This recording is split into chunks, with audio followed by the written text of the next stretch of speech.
Olá! Em fevereiro de 1987, ela era uma das 23 mulheres que tomaram posse para escrever a Constituição que seria promulgada em 88 e que norteia o Brasil desde então. Mas a história política da nossa convidada começa muito antes, nos movimentos de base por melhores condições de vida para a população, luta contra a ditadura militar e construção do Partido dos Trabalhadores, pelo qual exerceu 3 mandatos de deputada federal. Mas ainda cabe muita coisa mais nessa biografia, mas vamos ouvir dela mesma as histórias e lutas dessa trajetória. Irma Passoni, muito bem-vinda ao nosso programa. A senhora foi deputada 3 vezes, deputada federal, peço licença para chamá-la de deputada, aqui na Casa dos Deputados. A senhora começou nos movimentos sociais pelos clubes de mães, entre outras coisas. Eu queria saber como é que a senhora via naquele momento a luta das mulheres, quer dizer, elas entraram no clube de mães, elas percebiam que tinha uma significação política naquele momento? Como é que a senhora viu essa trajetória dessas mulheres com as quais a senhora trabalhava? Veja bem, eu acho sim que as mulheres sempre tiveram ações comunitárias, etc. Em 1975, tinha o Ano Internacional das Mulheres e nós participamos da luta por creche, que era a temática de 1975. Depois disso, eu participava de toda uma discussão sobre a questão da ditadura, repressão, e a gente escondeu muita gente. Várias pessoas, amigas minhas, foram presas, torturadas. Eu lembro aqui, por exemplo, João Passoni, que era o dono do Etapa hoje, ele era um estudante da USP. Ele foi torturado, foi despido totalmente e largado na Dutra, numa manhã friíssima com um amigo dele. A questão dos estudantes reprimidos, a questão dos militantes sindicais, a questão dos militantes cristãos, sejam católicos ou não, perseguidos, tiveram um grande apoio mútuo, que foi o Concílio Vaticano II. E o Concílio Vaticano II era um documento que nós estudávamos profundamente. E ele dizia que as alegrias e as esperanças da Igreja são as alegrias e as esperanças do povo. Então, essa ligação da Igreja com a questão social que veio com o Concílio Vaticano II, e também que eu estudei muito nessa área dos documentos do Vaticano, os documentos da América Latina, os documentos do Brasil, que eram declarações da Igreja que levantava a consciência e a responsabilidade dos cristãos perante a realidade da vida do povo. Eu vivia em São Paulo, eu sou de Santa Catarina, mas eu vivia em São Paulo desde 1959. E eu cuidava muito da catequese. E nós tínhamos uma aliança de mais ou menos 40 pessoas que tentava socorrer e abrigar os presos políticos. E foi a primeira vez, inclusive, que houve uma visita de presos políticos no presídio Tiradentes, porque não se admitia que houvesse presos políticos.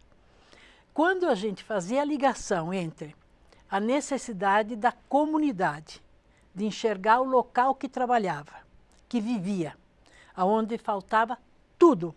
Faltava creche, faltava moradia, faltava posto de saúde, faltava ônibus, faltava água. Não, dizer, havia necessidade de tudo a partir, quem conhece São Paulo, você tem o Rio Pinheiros e o Rio Tietê. Além do Rio Tietê, além do Rio Pinheiros, eram as pessoas que vinham do interior de São Paulo, que a maioria trabalhava na terra, que foram expulsos, na verdade, sem ter nada, acabava o trabalho da área da agrícola, e eles vieram para São Paulo em busca do emprego e da sobrevivência. Todos esses bairros tinham todas as necessidades gritantes. E eu era professora do Estado também. E dava aula num bairro chamado Jardim Ângela, Alto da Riviera. E lá a gente tinha que implantar uma escola, que seria assim, você tinha que arrumar um barraco, arrumar as carteiras, o nosso salário devia pagar o material escolar, nós devíamos dar para eles, à medida do possível, um lanche, porque não havia merenda escolar, né? Não havia material escolar nenhum para essas crianças. Então, toda a necessidade, seja ela de escola, seja de creche, etc., foi agravada pelo grande desemprego dos trabalhadores das empresas ali na região do Socorro, que a gente chama, que é a Zona Sul de São Paulo, aonde começou o processo da inovação, da automação industrial. E os empresários diziam, não dá para manter operário que veio da roça, que sabe mexer com a enxada, mas não sabe mexer com uma máquina. Então, além de não saber mexer com a automação, começou a ter automação industrial, que mudou totalmente a maneira de construção do trabalho. Esses apelos, sustentados pela própria igreja, nas comunidades, é que a gente organizava grandes ações para enfrentar todos esses problemas. Mas entre eles, nós tínhamos o trabalho do Clube de Mães. O Clube de Mães eram organizações de mulheres que começaram a enxergar a própria pessoa, a própria vida, a própria realidade, e a gente se perguntava, o que a gente pode fazer? Então, eu lembro da Ana Dias, esposa do santo, que foi um operário morto nessa luta pelo trabalho e arroz salarial, que veio de um bairro chamado Fujiara, o Clube de Mães de lá, e a Ana do Santo era a coordenadora, eu era coordenadora em outros bairros, e havia uma comissão coordenadora de muitos clubes de mães. E elas chegaram com a seguinte proposta, eu estava lavando roupa com a Ana, falei, olha, hoje o pessoal pediu para a gente fazer uma carta ao presidente da República que a gente não aguenta mais. O arroz salarial, custo de vida alto, saindo da terra não tem terra e a gente não sabe o que fazer. Aí nós começamos a fazer o primeiro rascunho. Essa carta foi um instrumento para cada uma examinar em que situação estava naquele ponto, mas que quando começou a discutir o custo de vida, e a gente fez o instrumento do abaixo-assinado, comparando o custo de vida de um ano para o outro, salário de um ano para o outro, elas foram percebendo que elas tinham que sair daquela redoma de só estar na submissão, na verdade, dos maridos, e lavar, cozinhar, passar, e começar a ter que trabalhar fora, porque os maridos estavam desempregados. Isso tudo foi dando à mulher a consciência que ela deveria também começar a enfrentar os problemas. E essas reflexões que a gente fazia, era qual é o papel das mulheres nisso? É a gente se trancar em casa e assistir isso tudo? Não. Então a gente começou a organizar tanto o movimento quanto a Eucaristia, que teve 1.300.000 assinaturas, que foram trazidas aqui para o presidente Figueiredo, claro que foram desqualificadas pelo ministro Delfim Neto e Hernani Gaveias, e o grupo que trouxe também, o Nilton Cruz, que era o general do Exército que estava reprimindo o Brasil inteiro, começaram a dizer, não, isso não é verdadeiro, não tem, o pessoal não tem nem registro, como é que assinou aqui, é verdadeiro? Desqualificou. Mas esse movimento, com o deputado Freitas Nobre, que era o líder aqui do MDB na casa, leu a carta e apresentou o resultado desses abaixo-assinados. E esse movimento começou do local e foi começando a se reproduzir no bairro de Santo Amaro, na Praça da Sé, nas cidades todas, muitos parlamentares da época eleitos assumiram esse debate nos seus estados e esse movimento se tornou nacional. Então, a cidadania aflorou. Portanto, nós somos responsáveis por um país também. Nós podemos atuar e mudar esse país. Pois é, nesse momento, o movimento da Eucaristia foi esse movimento nacional que afetou o país mesmo, foi talvez a primeira reação ao regime militar, né? Organizado primeira reação, dessa forma. Uhum. Tinha a luta sindical, mas essa das mulheres foi a mais significativa. A partir daquele momento, desse movimento, saíram candidaturas política. Quer dizer, a senhora saiu candidata pelo PMDB, a deputada estadual, exerceu o mandato de deputada estadual. O que aconteceu nesse momento? Como é que foi essa transição, a percepção de que era preciso entrar na vida política oficial, por assim dizer, né? Não sei se eu posso errar a data, tá? Mas acho que em 74 teve a eleição de vereadores, tá? E depois em 78, 74, 76 para deputados estaduais. Essas comunidades diziam assim, nós precisamos de solução, de escola, de creche, de transporte, etc., de saúde, né? Como é que a gente vai conseguir? Então a gente falou, olha, a única forma da gente fazer é ir ao Poder Legislativo e apresentar para eles. Então, havia abaixo-assinado de tudo quanto era coisa. Eu me lembro muito do Jatene, doutor Jatene, da área da saúde, que nos deu apoio aos hospitais da região de São Paulo, né, na periferia, que só tinha o Hospital das Clínicas centralizado e o Hospital da Universidade Federal, ali da Vila Mariana. O resto a gente não tinha. Então, todas as reivindicações, elas passaram a enxergar que o Poder Legislativo poderia ajudar. E nesse momento, a gente elegeu gente, pessoas, eu me lembro do Goldman, e me lembro dos vereadores que a gente elegeu, e a discussão era, por que a gente não elege representantes do próprio movimento? Foi por isso que as pessoas decidiram organizar uma reunião de mais de 100 entidades, tanto em São Paulo como em Campinas, e dizer, vamos lançar um candidato nosso, uma candidata nossa. Saí eu como deputada, candidata a deputada estadual na época, e o Aurélio Pérez, que foi federal, e fomos eleitos.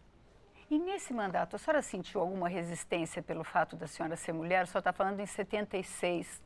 A gente já tinha 80, muito pouca... Já 86, né? 86? A candidatura como deputada, sim. 86. 86 a deputada federal. Sim, mas desculpa, quando a senhora saiu a deputada estadual... 79, perdão. São Paulo, nesse momento, tinha pouquíssimas mulheres na política. Como é que a senhora sentiu? A senhora é uma mulher vindo de um movimento popular. Como é que a senhora se sentiu recebida nesse momento? Havia restrição a uma mulher desempenhando um papel político? Todas as mulheres, primeiro os maridos seguravam as mulheres em casa e trancava a janela para elas não saírem pela porta, elas saíam pela janela para participar do movimento de catequese, de clube de mães, etc. E nesse momento, eles diziam, era xingamento total, né? Vai cuidar da cozinha, vai pôr tua barriga no feijão, né? No fogão. Então, vai lavar sua roupa no tanque. Não fica fazendo essas coisas de política que não é para mulher. E isso a gente enfrentava a cada abaixo-assinado que a gente ia recolhendo. Só que nós tínhamos uma reunião semanal que a gente dizia, bom, se está havendo reação contra, é ali que a gente tem que se afirmar. Porque nós temos que colaborar. Então, foi começando a empoderar a mulher dessa capacidade de poder fazer alguma coisa. Então, deputada, tem uma foto histórica da senhora na frente da fábrica da Volkswagen com 9 meses de gestação. Como é que a senhora encarou também essa vida? Não é fácil estar com 9 meses de gestação de madrugada na frente de uma fábrica. Como é que foi essa... Como é que a senhora sentia isso na sua vida? Então, acho que 24 horas por dia, tirando o horário de professora, eu lutava na área social, na área das reivindicações. Era água, luz, etc. Nesse momento, eu acho que a gente tinha a reação dos trabalhadores em greve, que foi uma grande greve, o Exército ocupou a greve dos metalúrgicos, né? Do metalúrgicos de São Paulo e de Osasco, depois veio do ABC, né? E aí nós sempre organizávamos ações comunitárias de recolher mantimentos, etc., durante a greve. E esse momento foi o auge da organização dos trabalhadores do sindicato do ABC e nós que tínhamos sido eleitos, deputados estaduais, que fomos 5, dissemos, olha, nesse momento a gente tem que estar presente nas portas de fábrica, vai haver a repressão. Então, eu me lembro, assim, eu fui, e vários deputados estaduais da época foram Suplicy, Marco Aurélio, Sérgio dos Santos, e assim, nós éramos 5 eleitos, que ninguém esperava que a gente fosse eleito naquela época. E nós éramos, de fato, uma presença importantíssima nessas greves, nessas repressões. E eu fui grávida, porque naquele dia estava sendo prometido muita repressão. Então eu me posicionei entre a fábrica e os policiais, a cavalaria. E essa foto foi, sim, de abril de 1979, e minha filha nasceu em 6 de maio de 1979. Claro que eu me sentia, assim, muito, muito responsável por aquela filha que eu estava esperando. Eu já tinha chamou Paulo, né? Tinha 1 aninho. E o sentimento da gente era de pavor, era de medo. Mas a realidade se impunha. E eu sempre dizia para eles, olha, eles choravam muito, os meus filhos, quando eu saía, né? Eram muito pequenininhos. Eu amamentei a Moara depois de 2 anos, enquanto deputada estadual. E eles diziam assim, mas quando que você fica em casa? Eles me agarravam nas minhas pernas, me segurar em casa. E eu dizia, olha, enquanto crianças não têm escola, vocês também não vão ter. Enquanto os pais não têm emprego, vocês também não vão ter. Então, a luta que a gente faz, eu vou trabalhar para organizar a conquista das coisas que a gente precisa. E vocês precisam ir na escolinha, que eles foram desde a pré-escola. Então, acho que todas as mães tiveram esse desafio, né? As mulheres tiveram esse grande desafio entre estar presente na família e, ao mesmo tempo, perceber os problemas, participar da comunidade e poder reagir. E esse movimento foi muito significativo. A prova maior é aquela grande assembleia de 1970, meu Deus, 79, agosto de 79, quando nós ocupamos a Praça da Sé. E tivemos uma repressão terrível. E o Dom Paulo Evaristo nos deu a catedral para a gente ficar, muitos deles, que não cabia.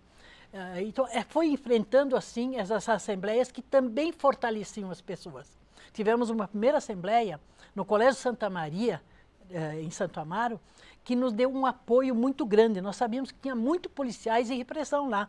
Eram religiosas americanas, mas que nos ajudaram muito nessa leva. Portanto, esse movimento parte de 2 mulheres ou de um grupo de mulheres, de clube de mães, e vai se estendendo, e começa a ter apoio da sociedade muito grande.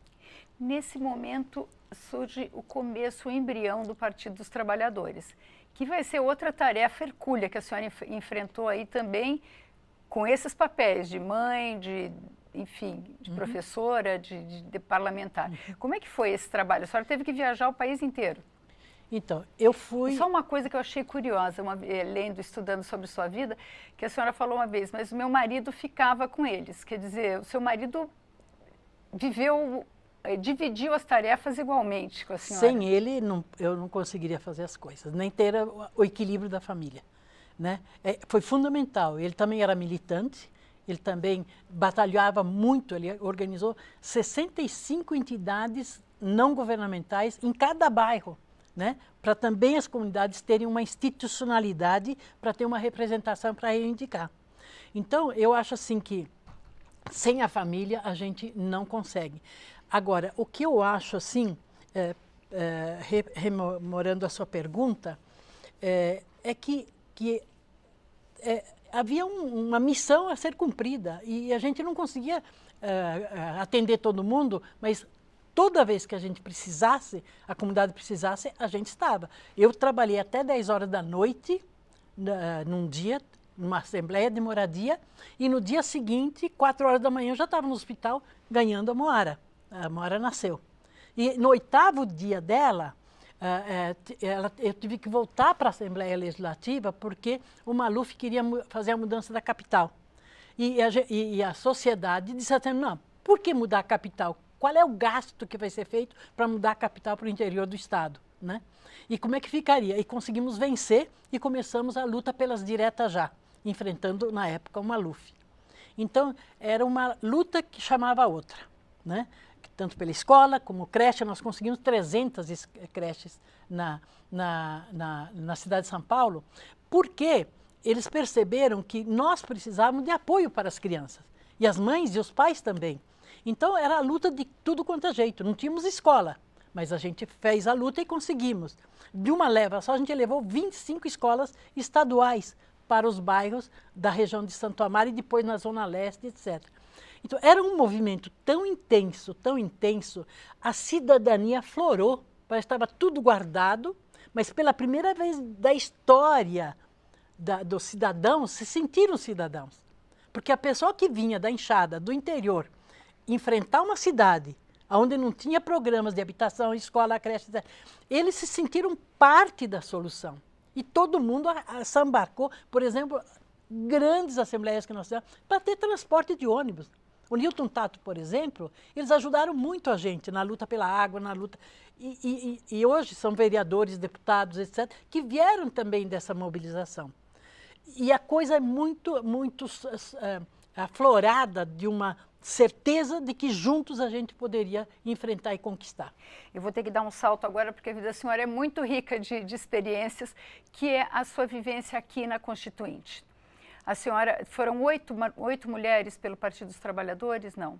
São Desculpa. 23 mulheres que participaram da Constituinte. 26. Né? 26? É, interessante isso, porque tinha, não sei se era neta ou sobrinha do Getúlio Vargas, tinha a filha do Juscelino Kubitschek, tinha a filha do Jânio Quadros, né?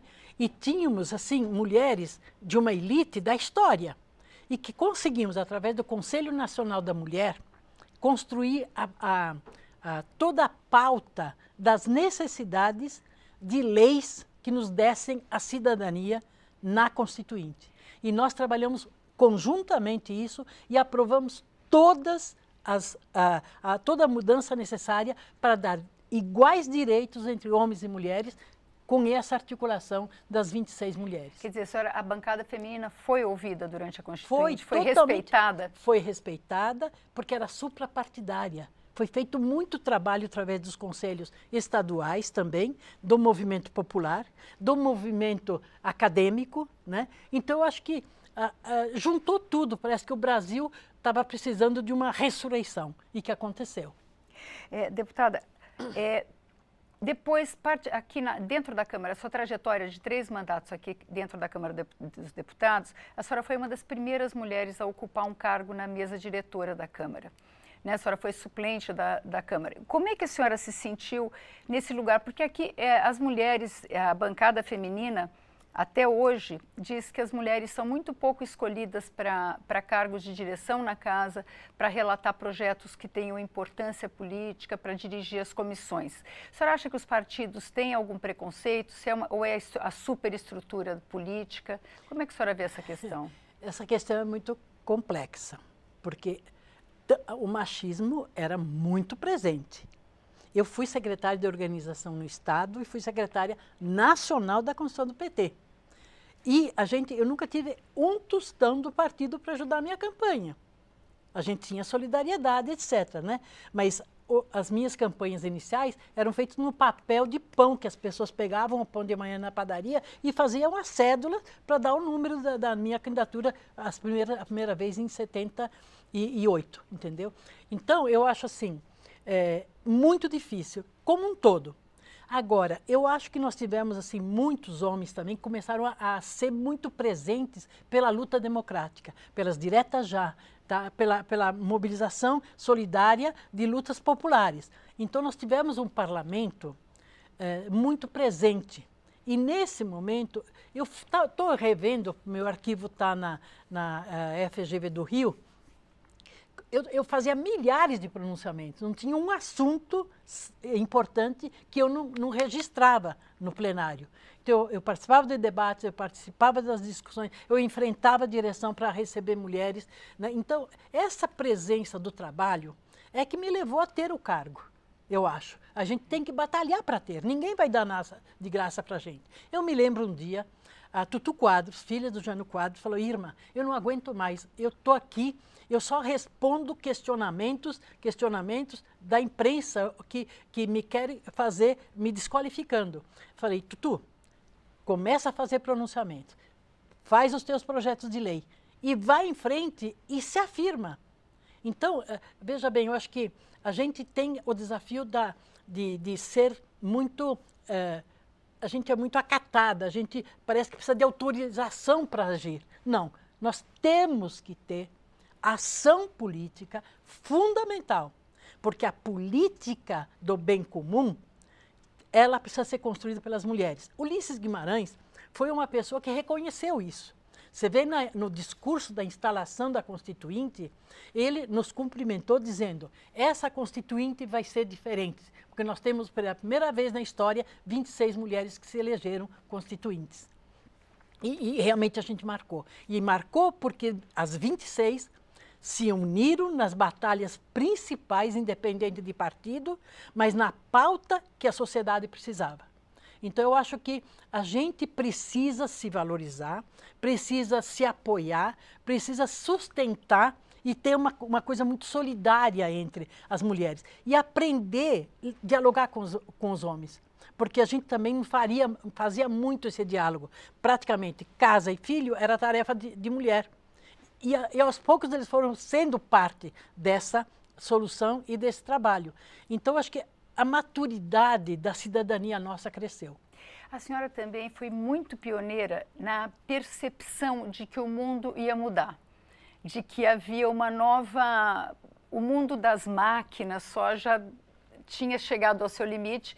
Eu lembro que os primeiros pronunciamentos da senhora sobre a importância do mundo digital, da internet, do que viria para o futuro, foi quando a gente ainda estava passando daqueles computadores que era uma casa praticamente, para o computador, para o PC, né? Bem nos primórdios.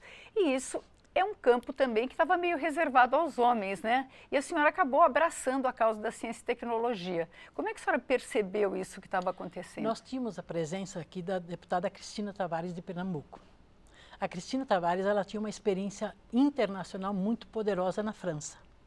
E ela foi a pessoa que chamou a atenção nossa sobre a questão da informática, que era a tal de reserva de mercado, né? E ela construiu, e nós éramos MDB autêntico, eu não era deputada ainda, tá? Mas esse MDB autêntico, tivemos várias pessoas que se juntaram com ela para discutir a lei de informática. E aos poucos também eu fui percebendo, na realidade do dia a dia, que os operários estavam sendo expulsos do trabalho porque eles não tinham sido capacitados para lidar com essa nova tecnologia. Hoje é o mesmo desafio. Como é que vai ser o trabalho da maioria do povo com a inteligência artificial? Qual é o impacto da inteligência artificial que vai acontecer no impacto do trabalho, no impacto da família, no impacto dos jovens? Então, eu acho que nós tivemos, assim, a CPMI, Causas do Atraso, também, né? Que foi logo depois da Constituinte. Então, tivemos o movimento das mulheres na Constituinte e aí tivemos também uma CPI, Causas do Atraso, onde a gente enxergou, assim, que tínhamos que chamar trabalhadores, legisladores, financiadores, empresas, a universidade, pesquisa e extensão, para que a gente pudesse entender como nós vamos salvar, por exemplo, a Embraer, que estava sendo sucateada, né? Nós tínhamos o INPE, o CTA e a Embraer, e o ITA. Então, tínhamos uma fábrica, tínhamos uma universidade, tínhamos o Instituto de Pesquisas Espaciais e tínhamos o CTA, que era a pesquisa da aeronáutica.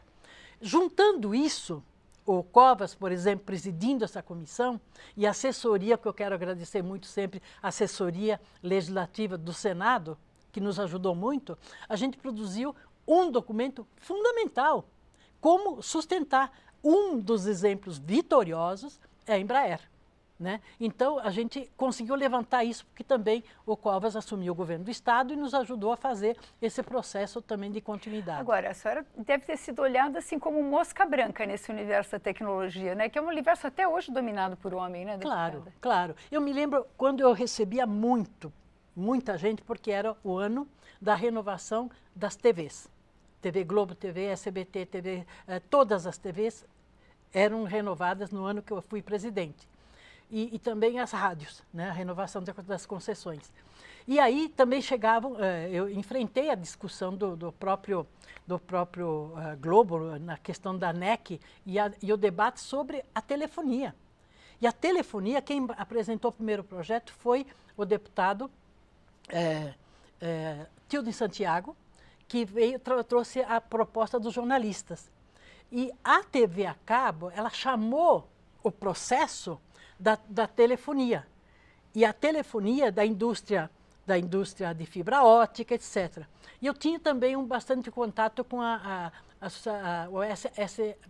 Sociedade Brasileira pela Ciência, que me ajudou muito a pensar também. Então, por exemplo, tem um enorme tamanho de um laboratório, que é maior do que o Maracanã, que chama Luz Síncroton. É um laboratório de extrema importância, é um dos únicos da América Latina e um dos primeiros do mundo, que hoje chama,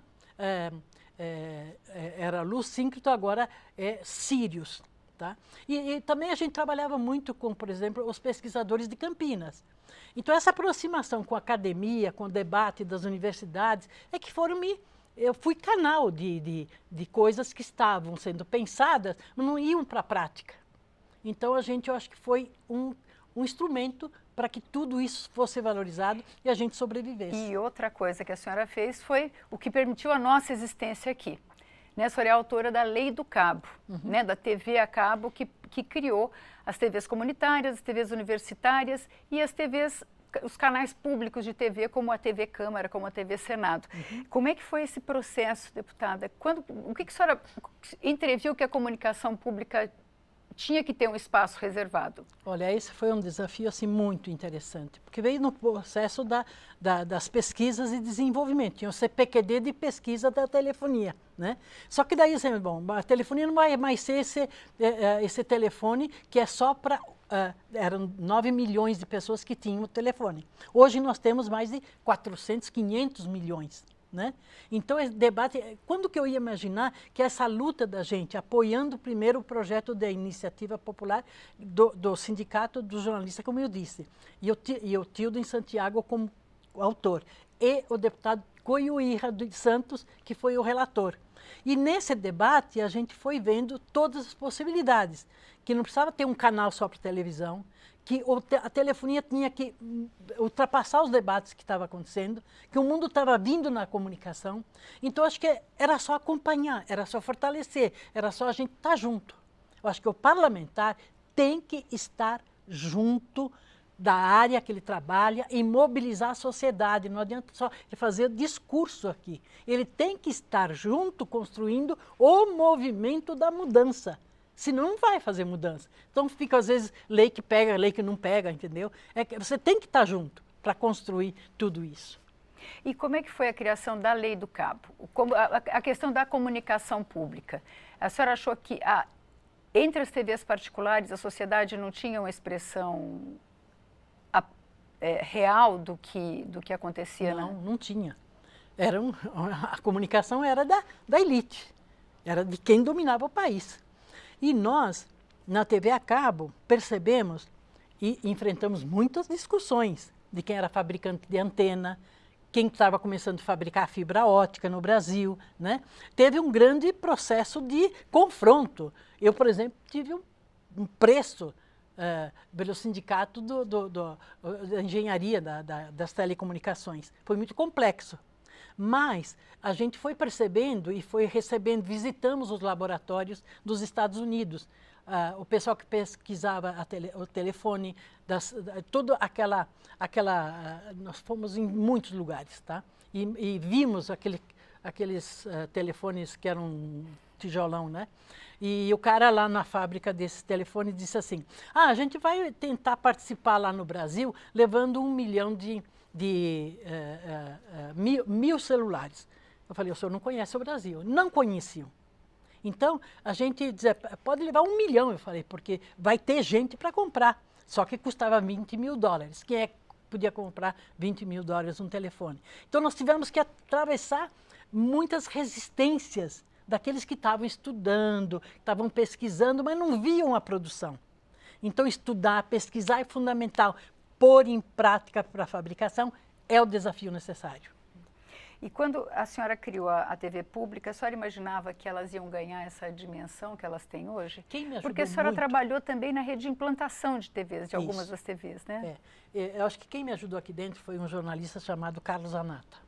O Carlos Anata era professor da Universidade do Espírito Santo, que era especialista em comunicação. E ele me ajudou muito a fazer debates, discussões. A Comissão de Comunicação Informática não discutiu mais as concessões, Porque as concessões estavam dadas e o Antônio Brito tínhamos feito o ano anterior as regras de renovação. Então, cumpriu as regras, dava-se a concessão. O parecer do deputado estava quase que pronto nessas regras que a gente tinha colocado. Mas a questão das telecomunicações estavam como se fosse um segredo de Estado. A gente abriu a discussão. E quando abrimos a discussão, a potencialidade de dizer para uma Bandeirantes, por exemplo, quando eu fui fazer um debate, que eles podiam ter 2 canais, né, com a fibra ótica, com essas novas tecnologias, e de repente, tá bom, então pode ter muito mais canais, então vamos reservar o direito da comunicação, a importância das ferramentas de comunicação para a sociedade. Então, TV legislativa, TV judiciário, que veio depois, TV executiva dos governos estaduais e municipais, a TV comunitária e TV universitária foram os nossos desafios para implantar. E não havia mais barreiras tecnológicas. Deveria haver vontade política de fazer, porque a tecnologia estava disponível. A senhora acha que teve uma mudança na forma como a população vê o judiciário, o legislativo, com essas TVs que a gente transmite o tempo todo o que acontece no plenário? Quer dizer, as pessoas têm o acesso mais real da vida política, né? A senhora acha que teve uma mudança na... Eu achei engraçado, eu estava sentado ao lado agora de um doutor urologista do Rio de Janeiro que recebeu a medalha. E ele falou, eu conheço muito você. Eu falei, meu Deus, por quê? Porque eu ouvia muito a rádio da Câmara Federal e você foi quem fez todo o processo das TVs. A programação, ela atinge a população, as pessoas querem mais informações. E o problema da internet, ela é uma transição, ela não vai poder fazer o que ela está fazendo com a cabeça das pessoas, né? E nem os seriados condicionando os pensamentos de quem assiste. Eu acho que a vontade de comunicar, a vontade de se fazer presente, não são só dos apresentadores aí, né? É uma vontade, nós estamos na era da comunicação, na era da informação. Então, oferecer para as pessoas comunicação é fundamental. Os programas da TV Legislativa e a rádio podem não ser tão da Ibope, talvez. Elas precisam, eu acho que até é bom a gente pensar nisso, ter uma linguagem mais direta. Talvez mais entrevistas com o que o presidente aqui da Câmara fala, de quem gasta a sola do sapato, né? Eu não sei, tomara que todo mundo gaste a sola do sapato também para visitar os seus eleitores durante o tempo, né? Então, fazer a ligação entre as necessidades das políticas e os pronunciamentos e falar delas numa linguagem direta para as pessoas entenderem, né? Eu acho que isso é fundamental. Então, nós somos desafiados também a falar as coisas mais claras, né? Às vezes a comunicação nos treinou a falar coisas muito padronizadas. Mas as pessoas dizem, e aí, como é que fica essa coisa, né? Está dizendo que vai ter não sei o quê. Como é que vai ficar? É a lei só? Então, dizer como que tem que acontecer. Eu tenho certeza que a senhora tem uma opinião sobre isso. As TVs públicas podem ter um papel no combate à fake news? Que é um debate agora fundamental, eu colocado. acho que sim. Elas precisam estar estruturadas e sustentáveis. A nossa grande briga para instalar as TVs públicas é quem ia financiar isso, né? Quando os poderes fizeram, então o Poder Legislativo pôde compreender isso, a maioria da Assembleia Legislativa, por exemplo, de São Paulo, eu fui lá com o Macris, que era na época o presidente da Assembleia, ele me olhou assim assustado, porque o que é isso, né? Ninguém sabia que existia essa possibilidade das TVs públicas. Então eu andei no estado inteiro para mostrar o que e como, e a TV comunitária de São Paulo, tecnicamente, fez os experimentos de como seria o cabo da TV comunitária, para fazer depois as TVs multiplicarem nos canais todos, né? Então eu acho que, eu volto a dizer, é muito importante que a programação de vocês, não sei se eu vou invadir uma coisa delicada aqui, talvez fazer uma programação de temáticas atuais, por exemplo, o que é inteligência artificial? Qual é a consequência? Traduzir em linguagem bem simples.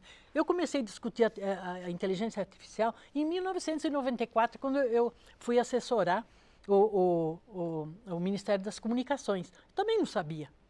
Quer dizer, a gente não tem medo de não saber, mas quando sabe, traduz em linguagem que a população entenda. Deputada Irma Passoni, eu agradeço demais o seu trabalho em prol da sociedade brasileira e a sua presença hoje para conversar com a gente. Muito obrigada por ter vindo. Eu quero te agradecer. Eu acho que você tem uma sensibilidade muito grande para essas coisas da história, porque você também já foi militante, eu quero te parabenizar isso. E eu quero dizer a todos os funcionários, as pessoas que viabilizam essas TVs, pensam quem está além da Câmara. Quem está me ouvindo? Eu cumprimentei uma vez o Roberto Irineu Marinho, que veio falar comigo sobre a ANEC, que era um problema jurídico que eles tinham, e falei, parabenizo você porque criou a CBN, por exemplo, né? Que era uma rádio que trata de assuntos muito interessantes, né? E assisto muito também. E ele foi também uma novidade porque não é uma rádio que trabalha mais a parte pega temáticas importantes que têm interesse, né, da população.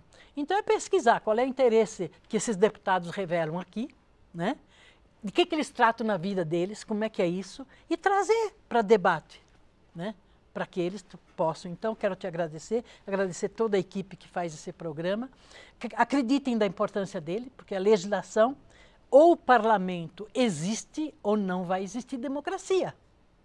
Então, o povo precisa saber do que é feito aqui, e é esse o papel de vocês.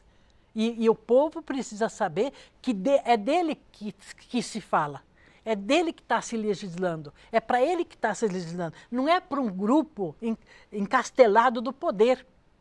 Comunicação é poder, e ela tem que ser mais disseminado, e todo mundo tem poder de conhecer, de falar. Eu me admiro muito como é que as crianças estão se comunicando hoje. Elas estão revolucionando. E eu acho que isso é muito bom. E vocês estão ajudando. Muito obrigada, deputada. Desculpa eu ser tão prolixa, mas dei um jeito agora. Não, mas a senhora também se comunica muito bem. Isso é uma coisa que a gente sempre chamou a atenção. É visível que a senhora se preocupa que todos entendam o que a senhora está falando. E isso é um desafio que a gente que enfrenta todo dia sabe que é muito difícil. Sabe quem me corrigiu? As comunidades de base. Porque eu era professora de um colégio particular lá no Brooklyn.